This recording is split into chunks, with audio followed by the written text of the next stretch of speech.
Imaginons, nous sommes le 9 décembre et supposons que l'on vous dise demain nous serons le 20 décembre. Non, ce n'est pas un conte, parce que ce passage a eu lieu réellement et il porte un nom, la réforme grégorienne en 1582.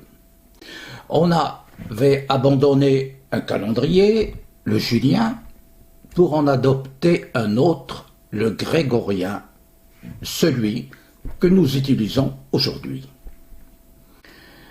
Cette réforme fut dictée, nous assure-t-on, par un motif rationnel. Il s'agissait de corriger la différence accumulée au cours de 16 siècles entre le mouvement du Soleil et le calcul humain.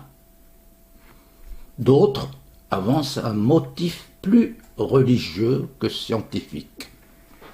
En 1583, l'évêque de Lyon, qui considérait le calendrier comme le miroir de Dieu, disait que le nouveau compute se devait de refléter la réalité évangélique, celle qui nous ramène à l'agonie de Jésus sur la croix, où il est dit, Luc 23, 44, « C'était déjà la 6e heure, quand, le soleil s'éclipsant, l'obscurité se fit sur la terre entière jusqu'à la 9e heure. » Or, ce jour-là était un jour de pleine lune, ce qui veut dire que l'éclipse du soleil était impossible et que l'obscurcissement était bien la preuve de la divinité du Christ.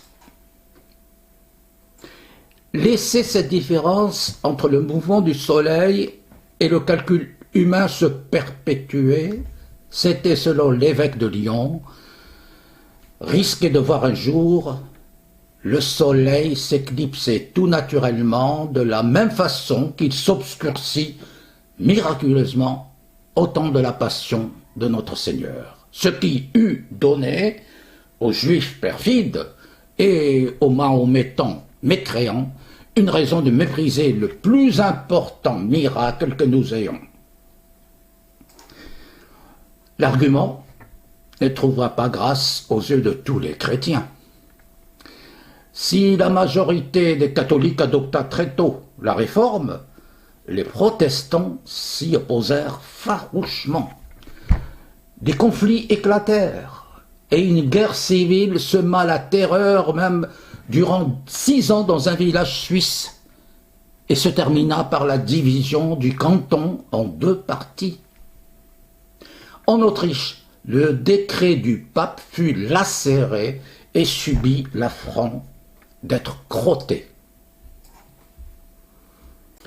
En 1752, l'Angleterre adopta à son tour le calendrier grégorien.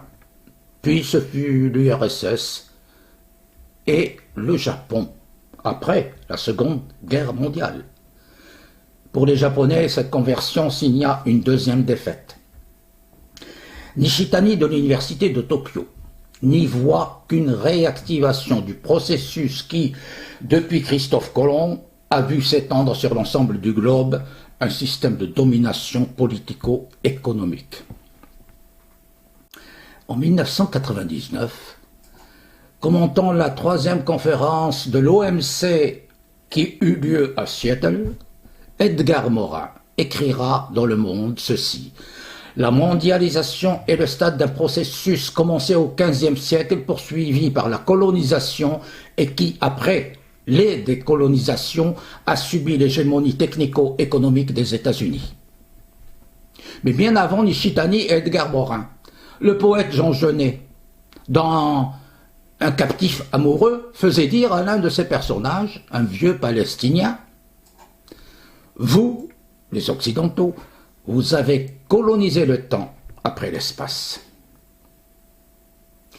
Ainsi, par l'instrumentalisation du temps, se décline la dialectique de la mondialisation qui, depuis plus de 4 siècles, règle la marche de l'humanité sur un axe temporel unilatéral.